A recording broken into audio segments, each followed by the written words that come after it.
रब्बिरहमहुमा कमा रब्बयानी सगीरा। जब किसी का बेटा दुनिया में ये दुआ मांगता है, रब्बिरहमहुमा कमा रब्बयानी सगीरा, उसके माँ बाप का एक दर्जा अल्लाह बुलंद करते हैं, अपनी शान के मुताबिक बुलंद करते हैं। माँ बाप कहते हैं या अल्लाह हमारा दर्जा इतना क्यों बुलंद किया? तो अल्लाह फरमाते हैं दुनिया में तेरे बेटे ने एक दफा ये दुआ पढ़ी। इस दुआ को जरा आज समझो, ये दुआ है क्या? रब्बिरहमहुमा कमा रब्बयानी सगीरा, रब्बिरहमहुमा, ऐ मेरे रब, ऐ कायनात के पालने वाले, ऐ मौत व हयात के मालिक, सारी कायनात तेरी फकीर है, तू गनी है। अल्लाह मेरे माँ बाप दुनिया से चले गए, रब्बिरहमहुमा, ऐ अल्लाह उन दोनों पर रहम कर।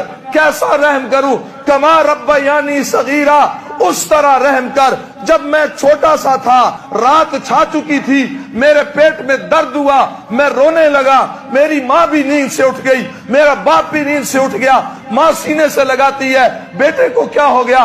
बाप सीने से लगाता है, बेटे को क्या हो गया? सुबह की आजान हो गई, मेरे दर्द की वजह से ना माँ सोई ना बाप सोया। सर्दी का मौसम था, जाड़े का मौसम था, मैं अपनी माँ के पास, छोटा सा बच्चा सोया हुआ था, मेरा पेशाब निकल गया, मैं रोने लगा। माँ बेदार हुई, उसने देखा मेरे बेटे ने पेशाब कर दिया, फौरन उसने मुझे साफ किया, खुश्क कपड़े पहनाए, और जगह नहीं थी, मुझे खुश्क जगह पे डाला।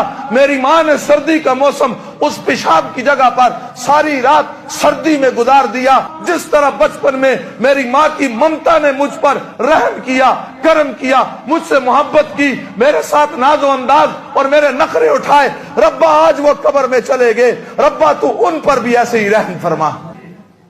अल्लाह बूढ़ी हड्डियां लेकर आगे, गुनाह आलूद बदन लेकर आगे, मैं दुआ करता हूं उन्हें गुनाह में ना देख, पाक और साफ कर दे।